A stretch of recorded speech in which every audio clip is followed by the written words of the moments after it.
Hey there and welcome to my channel. My name is Lorena. I am a 5th year kindergarten bilingual teacher in the state of New Jersey. And as you can tell by the title of today's video, I'm going to be sharing with you some ideas, some tips, some tricks that you can do if you are hosting your conferences, whether it's kindergarten conferences or any grade level conferences that you're doing. So stick along and I'm going to share these tips with you in just a few seconds.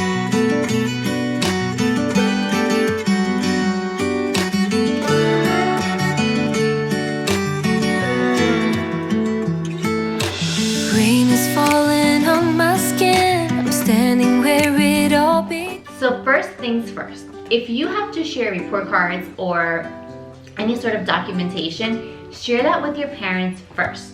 This way they can see it, they have ample time to kind of go through the file, and this way you're not showing them how to do it during your conference and taking up that time. This way, your conferences is solely focused on what you wanted to let the parent be aware of, as opposed to troubleshooting during your conference time. You don't want to spend most of your time, if not all of your time, troubleshooting how to open or how to access these documents. So another great thing is that if you have families like mine, which aren't really savvy in the sense of using their emails, opening PDF documents, what I did was I uploaded all of their report cards onto Drive. I copied the link. I made sure to change the settings. That way anyone with the link can view it.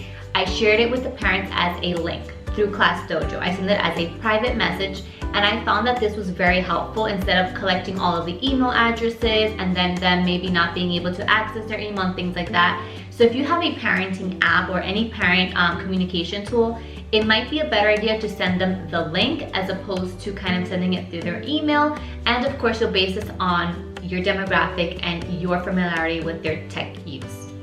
Now, the next thing is scheduling. Last year, I used the app Blooms for this, and it was easy peasy. Parents would sign up directly through this app, which was already my parent communication tool, so they would just quickly sign up for their conference time, and that was wonderful. However, this year, I'm using ClassDojo. I found that Blooms, in regards to certain aspects, wasn't as well equipped as ClassDojo seems to be. However, ClassDojo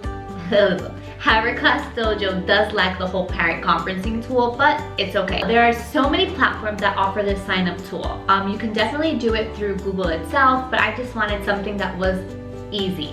So what I did was I used signup.com. Now, it's different from Signup Genius. I have tried to use Signup Genius in previous years. For whatever reason, I just had a lot of trouble with it. So I tried to find an alternative, and I did, which was signup.com. It was fairly easy for me to kind of create this sign up using signup.com. I've noticed that when I used Signup Genius before, it was like too much, if that makes sense. Whereas Signup was much more user-friendly, at least for me. So if you've used Signup Genius and have maybe thought to yourself, this is a bit too tricky, I'm so confused, try Signup and let me know how that goes. That's what I use, and I thought it was great. Now, the next tip that I have for you has helped me so much, helped me on the day of my conferences, and that is having a script or talking points. So I made sure to have something right in front of me that guided my conversation with the parents, that guided our discussion. This way there wasn't wasted time. Everything that was being said, that was being done, was conducive, and that it was purposeful. So have yourself some talking points, whether it's information that you need to give out from your school district or just some, a comment that you want to say about the child. Maybe there's something that you want to inform the parent of that you've been noticing. Make sure that you have it written down. This way you don't forget. So for example, some of my talking points were obviously saying hello to the parent, thanking them for their time, for coming on to here. And then I said, this is going to be very brief. We're going to go ahead and get started. So I'm going to share with you some of your child's strengths, some of your weaknesses, and some of the things that I think that we need to work on. And this way we can further support your child. So just have all those talking points ready. That way you're ready to go and you're not like, oh, I forgot this after your meeting is over. My highlighter saved me so much time and so much pain on my wrist. So what I did was I used a conference checklist, and pretty much what it looks like is just like this. And it's separated by strengths and areas in which your child needs additional support in. So as you saw, there were different skills in each kind of area. And all I did was I printed out these conference sheets and I highlighted the areas that I wanted to talk about with the parents. And this saved me a lot of time and I kind of just went through the highlighted items on my list, and these were the talking points that I used to talk with my parents. I didn't focus solely on the report card, but I did use my conference checklist as my primary source of evidence and as my primary reference resource. So I highlighted it as opposed to writing down every single skill for each child. Pretty much we focus on the same skills in kindergarten, so I typed that up on a list. I highlighted the ones that pertain to that specific child, and I called it a day. So this final tip that I'm going to leave you with is probably the most important one, and it goes off of that whole thing where you're documenting, you have evidence, you have proof that you met with your parents. There is, a paper trail.